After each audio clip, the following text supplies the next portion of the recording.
Барыңыздарга ассаламу алейкум. Бүгүнкү видеодо биз сиздер менен торговля кылабыз, зарабатывать этебиз, валютный парадан анализ кылабыз и также жаңы көрөрмандарга возможно сиздер бул видеодо биринчи жолу келип көрүп атсаңыздар, анда бул жакта биз сиздер менен реальный нерсе менен заниматься этебиз, эч кандай оюн эмес. Бул жерде бизде реальный заработок. Реальный заработоктон биз сиздер менен бул жакта өзүбүздүн жашообузду өзгөртөбүз. То есть каждый день биз трейдингде жашообузду өзгөртөбүз. То есть если сен жашооңдо простой болсо, эгерде сен бул нерсеге кызыкпасаң, сен бул видеороликту көрөсүң, молодец экенсиң, вау, ушундай да болот экен да деп видеону өчүрөсүң, всё. Сен буну унутасың, и жашооң сенде уже өзгөрбөйт, ошол эле бойдон калат, а возможно даже и хуже болуп калат да.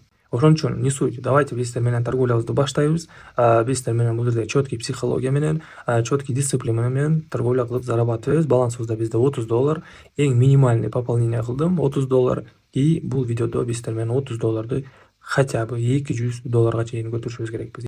Итак, биз цель койдук, балансыбызды $200 чейин көтөрүшүбүз керекпиз и кайсы стратегия менен торговля кылабыз, чтобы минуска кирип кетпеш үчүн да. Смотрите, бизде бул жерде график бар и кантип анализ кылабыз. Кандай анализ кылып, кантип сделкабызды плюска жабабыз. Плюска жабыш үчүн биз сиздер менен эки индикаторду колдонобуз. Бул жерде биз индикатор деген вкладкага киребиз. Мынакей индикаторы и эң простой жана современный индикатор бул RSI и супертренд. Все, эки индикаторду коштук. Дальше биринчи сумма сделка меники $5 болот. $5 менен торговля кыламын. Смотрите, бул жерде биз индикатор супертренд жана RSI'ды подключать эттик и биз сиздер менен болгону ушул индикаторду карашыбыз керекпиз. Мынакей бул жерде астында индикатор RSI'ыбызда азыр зона перепроданностьта келди да, то есть эң астыңкы уровеньне келди и бул жакта биз уже сделкабызды 1 мүнөткө ача берсек болот. Давайте бир сделка ачайлы 1 мүнөткө на покупку. То есть бул жакта индикатор көрсөтүп атат да, кайсыл жерде бизде уровень бар экендигин. Мынакей бул жакта бизде бул жерде подъем болуп башталып эле, бул жакта дагы если RSI'ды карап көрсөк, почти зона перепроданностька жетпей эле разворот болуп кетиптир да. Азыркы моментинде бизде RSI'ыбыз зона перепроданности көрсөтүп атат. Мынакей зона перепроданности бул жакта болот. Үстүнкү уровень бул зона покупки, то есть покупательдердин зона. Үстүнкү линиябызга жетип калса, анда биз уже сделкабыздын астыга ачмакпыз да. Азыр биз болсо уже на покупка ачып атабыз эң астыңкы зонадан. Так, 15 секунд калды. Бизде доходность 90%, биз сверху $4.50 зарабатывать эткенбиз да. Так, 10 секунд, давайте сделкабыздын жыйынтыгын күтөлү. 5 секунд и бул сделкабызды успешно плюска жаап кетти. Көрүп тургандай эле RSI'ыбыз четко разворот болду. Мынакей плюс 9.50 тыйын. Так, дальше биз система анти-мартингейла менен сделка ачабыз. То есть общий прибыльды да кошобуз дагы 9.50 центке биз сделка ачабыз. Давайте 9.50 цент да. Все, ушул суммага кайрадан эле сделка ачабыз. Бул валютный парадан кетебиз, башка валютный парадан дагы ушундай моменттерди байкайбыз. Мынакей бул жакта бизде валютная пара канадец швейцарский франк и бул жерде тоже бизде снижение болуп атыптыр. Дальше бул жерде бизде RSI, мынакей зона перепроданностька келип калды и 1 мүнөткө бул жакта дагы на покупка ачамын. То есть эң астыңкы уровеньден биз 1 мүнөткө покупка ачып атабыз. Если мындай карап көрсөк, бул жерде бизде в целом график астыга эле түшүп баратат да, нисходящий тренд болуп атат. Азыр биз астыңкы уровеньден на покупка ачып атабыз. Если мындай анализ кылып көрсөк, мынакей бизде бул жерде линия график в целом астыга кетип атат и биз болгону мынакей астыңкы линиялардан 1 мүнөткө на покупка ачып атабыз. Мынакей ушундай моменттеринде биз 1 мүнөткө ачып на покупка кылып сделкабызды плюска жаап кетсек болот да. То есть бул стратегия по индикаторам биз перепроданностьтан и жана астыңкы линияларыбыздан биз менен сделкабызды на повышение ачып, мынакей 10 секундтун ичинде биздин графигибиз ушул линиянын үстүнө жабылышы керек и бул сделкабыз тоже уверенно плюска жабылды. Общий доход $18.24 цент болот экен да. Мынакей балансыбыз уже $43 болуп калды. Дальше система анти-мартингейл боюнча биз балансты кайра эле удваивать этебиз. Мынакей $18.24 $18.24 ачабыз. Общий доходду да. Сделкабызды максимум 3 эле жолу ачабыз ушундай. Азыр бул акыркы сделка болот. И дальше достор, бул сделкабызды биз кайра $5 түшүрөбүз. Азыр мен силерге көрсөтөм кандай болуп иштейт бул стратегия. Мынакей графигибиз кайра эле разворот болуп атат. Зона перепроданностька түшүп атат. мынакей график дагы обновлять этти и дагы бир жолу сделкабызды на покупка ачамын. Все, на покупка ачтым. Бул астыраак уровеньден ачсак жакшыраак болмок. Ну ладно. Самое главное, сделка ачып атканда шашпаш керек и ушундай просадкадан ачканга аракет кылышыбыз керекпиз да. Давайте сделкабыздын жыйынтыгын күтөлү. Кстати, бизде обучение и прямой эфирде торговля болуп турат. Биздин каналыбызда. Канал Trader KG. Trader KG деп ушул жакта бизде бүт трансляцияларыбызды көрсөңүздөр болот. Ушул эле каналга катталабыз и күндүзү саат 12-де жана кечинде саат 9-да торговля болот. Прямой эфирде мындай торговля кылып турабыз күндө. Кошулсаңыздар болот. Жана ссылка шапканын каналында же болбосо видеонун астында болот. Биздин телеграмыбызда ошол жакта ушундай сигналдарымды жөнөтүп турамын. Сделкаларымды кошо ачып прямой эфирде дагы торговля кылып зарабатывать этсеңиздер болот. Дагы 40 секунд и бул сделкабыз дагы успешно плюска жабылды. Все, баланс $60.57 болду. Кийинки сделкабызга $5 ачабыз. Кайрадан эле $5 менен торговлябызды кайра возобновить этебиз. То есть бир торговая сессия, бир отурганда 3 сделка ачканга аракеттенеңиздер да. Вот, смотрите, эми кайра $5 баштайбыз. Так, смотрите, бизде бул жерде последний сигнал, индикатор супер тренд купить кылыптыр. Бул жакта бизде восходящий тренд болуп атат. То есть восходящий трендтин артынан эле биз азыр сделка ачабыз на покупку. Сделкабызды 1 минутка ачабыз. 1 минутка мынакей просадкадан астыраак уровеньден үстүгө ачабыз. Бул жерде мынакей жашыл линияны көрүп турганда деле бул жерде бизде линиябыздын үстүндө график повышение болуп кетип атат. То есть бул жакта биздер менен азыр мынакей график дагы бир аз түшүп атат. Если бул линия пробивать этсе, то есть астыга түштү, анда бул жерде азыр сигнал башка сигнал болуп чыгат. То есть продажа болуп чыгат. Биз болгону ушул астыраак уровеньден, бул уровень поддержка болот, ушул уровень поддержкадан сделкабызды ачышыбыз керекпиз. Если бул сделкабыз азыр минуска жабылып кала турган болсо, кийинки сумма инвестиция меники $15 болот же болбосо $13 болот. То есть 12,5 эсеге көтөрөбүз да. 2,5 эсеге көтөрөбүз. Мынакей 2.5 $5 $12.50 болот. Мынакей кайрадан эле мынакей бул жакта биз перезаход кылабыз. Сигнал продайтка чыкты, но в целом бул жерде график үстүгө кетип атат. И биздин RSI, мынакей RSI'быз зона перепродануска уже келип калды да. То есть ушул жактан азыр дагы бир жолу 1 минутка $12.50 дагы бир жолу перекрытие кылып ачамын. Если бул сделкабыз азыр плюска жабылса, $24 прибылга чыгат экенбиз. Ошондо $5 да кайтарабыз и сверху еще и $5 дагы көбүрөөк прибыль алат экенбиз да. Мынакей 40 секунд бар. Бизде бул жерде в целом 1 минуттук таймфреймди карап көрсөк, в целом бул жерде восходящий тренд болуп үстүгө кетип атат да. Мынакей азыр 1 минуттук таймфреймибизде биздин линиябыз мынакей дагы деле купить болуп кетип атат. 1 минуттук таймфреймде бизде продажа сигнал жок, көрдүңүздөрбү? Биз болгону 15 секунд же болбосо 30 секундта көрсөк болот. Мынакей продать болуптур эң үстүнкү уровеньде. Но биз 1 минуттук таймфреймде карап көрсөк, бизде в целом график үстүгө эле өсүп кетип атат. То есть сигнал покупкага эле болуп восходящий тренд болуп атат. 5 секунд и бул сделкабызды дагы успешно плюска жаптык достор. Мынакей. Эми бул жакта смотрите. Бул сделкабыз плюска жабылганда биз $9.5 ачабыз. $9.5 бул жакта дагы бир жолу 1 минутка покупка кыламын. Мынакей. Просадкага түштү.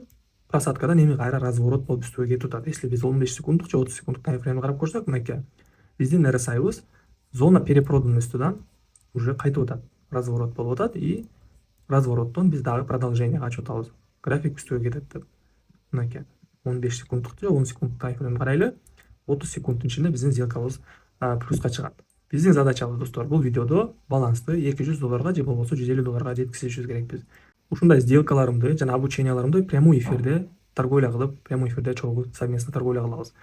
Прямой эфирде ушул эле каналда болот. Ушул эле каналда күндүзү саат 3-тө жана кечинде саат 9-да прямой эфирде торговля кылабыз достор. Ошон үчүн каналга катталабыз. Эгерде реально ушул сфера кызык болсо сиздерге, обучение дагы бар. Ссылка телеграмым видеонун астында болот. Так, сделка плюска жабылды. Кийинки сумма сделкам $18.24. $18.24. Мынакей. Итак, бул жерде дагы бир жолу 1 минуттук таймфреймди байкайлы.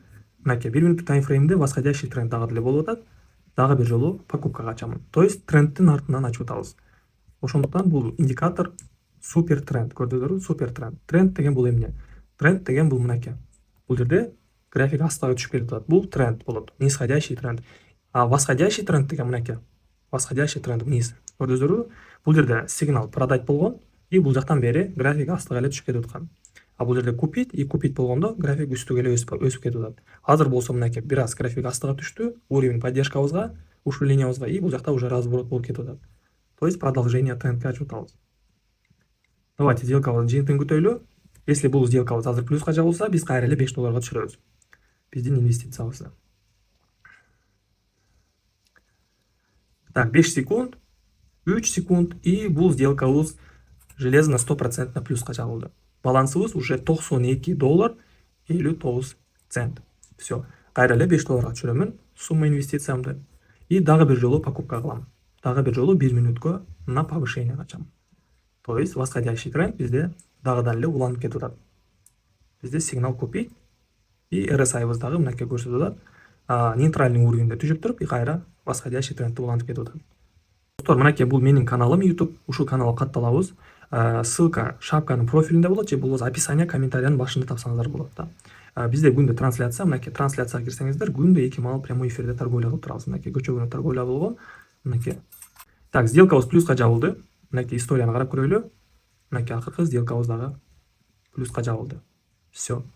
Эми болсо кайра эле 9.96га биз сделкабызды башка валютный парадан ачабыз. Кийинки сделкамды валютная пара австралиец, новозеландецтен ачамын. Так, бул жерде бизде мынакей сигнал продайтка болуптур. Давайте 5 минуттук таймфреймди бир байкап көрөйүн. Да, бизде бул жерде спуск болуп атат. 1 минутка 9.50 центке продажа кыламын. 1 минуттук таймфреймди байкайлы. Мынакей 1 минуттук таймфреймде бизде мынакей снижение болуп кетип атат. То есть график уже разворот болуп астыга түшүп баратат. Бул жакта бизде сигнал купить болуп восходящий тренд болгон бул жакта. И ушул жерден линиябызда, сопротивлениядан бизде разворот болуп башталыптыр да, мынакей. Ушул линиядан, ушул жерден баштап бизде тренд алмашыптыр. Мынакей. Азыр биз болгону трендтин артынан эле на понижение качып атабыз. Так, бизде 24 секунд бар. Давайте күтөйлү. Так, 15 секунд. Жок, бул сделкабыз скорее всего минуска жабылат, ошондуктан мен бул 9.5 долларды 2,5 эсеге көбөйтөм. Ошондо 23 доллар 75 цент болот экен. Кайра эле по стратегии, ушул эле стратегиядан азыр сделкабызды ачабыз. Так, бир анализ кылып көрөйүн 1 минуттук таймфреймде. Мынакей. Возможно, азыр бир аз көтөрүлөт бул жака чейин. Мынакей бизде сигнал купиттин линиябызга келди.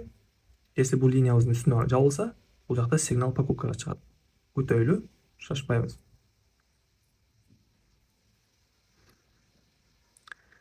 Жок, график көрүп турганда деле дальше снижение кетип баштады.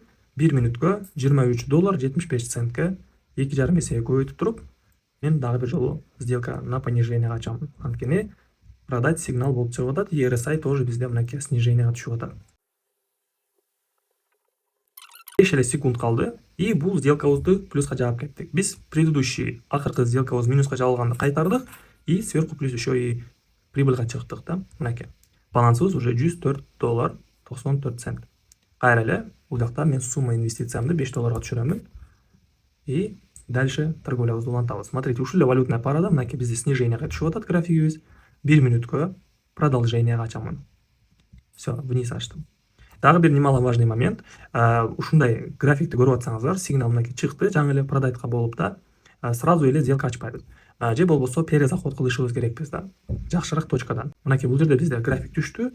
Если бул жакта понижение ачып, анан график көтөрүлүп кетсе, башка валютный парага переключать этпейбиз. Просто жакшыраак точкадан сумма сделкабызды көтөрүп туруп, и жакшыраак үстүрөөк уровеньден астыга ачышыбыз керекпиз да, достор. Ушул стратегия.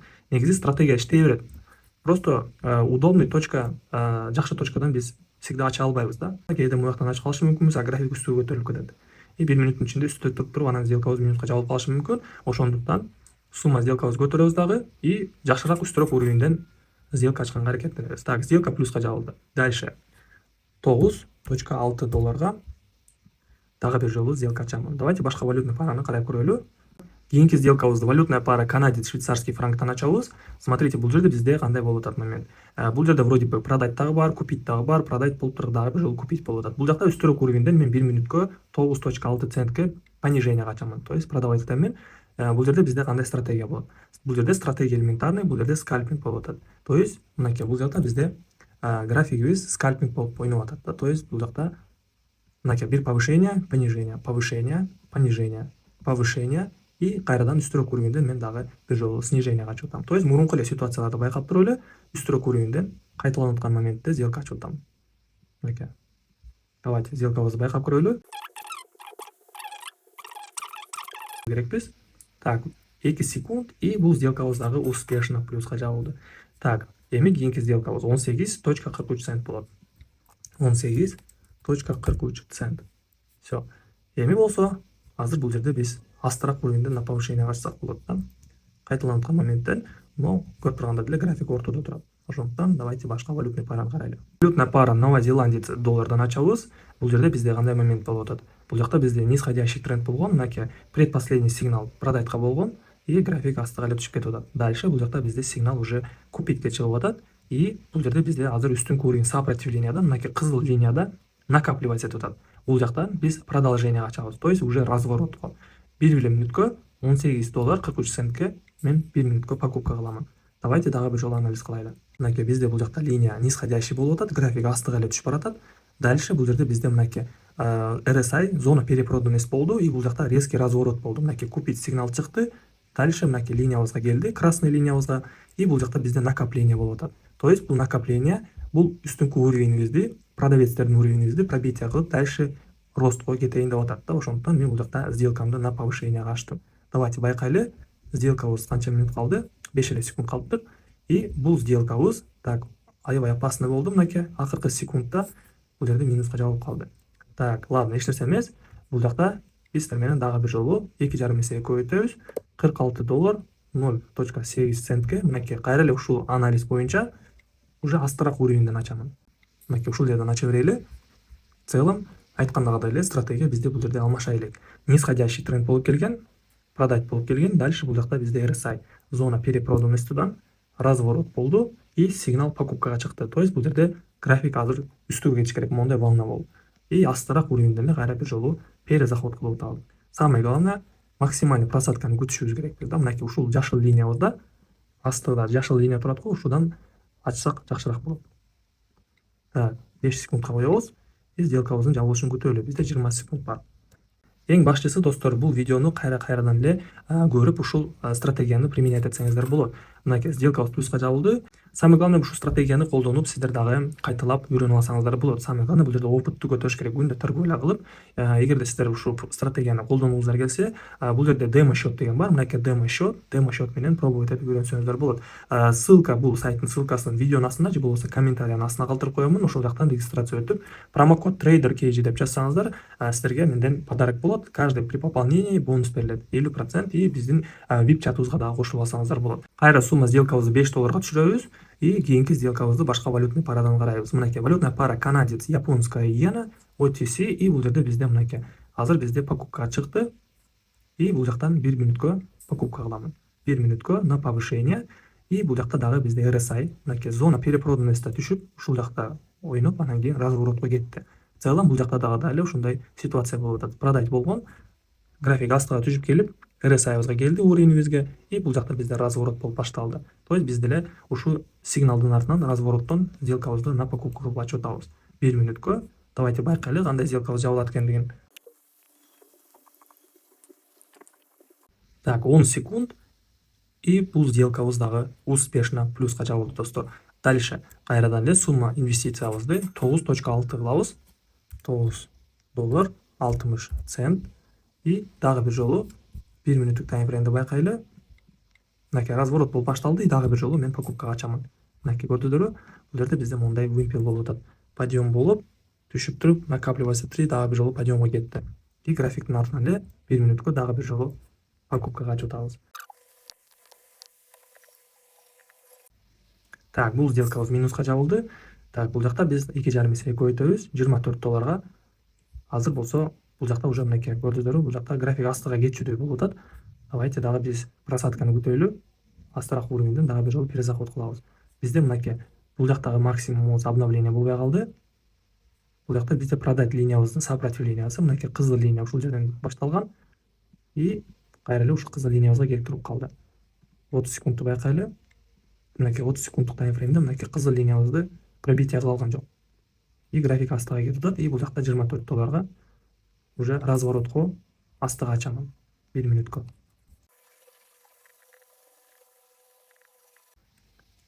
1 секунд и сделкабыз успешно плюска жабылды достор. Баланс $158 болуп калды. $30 болгону 20-25 мүнөттүн ичинде бир торговый сессияда балансты почти что 5 эсеге көтөрүп алдык. Ушундай достор. Бул стратегияны кайталаңыздар. Каждый видеороликти көрүп, кайрадан башынан коюп, кайра эле ушул стратегия менен торговля кылып пробовать этиңиздер.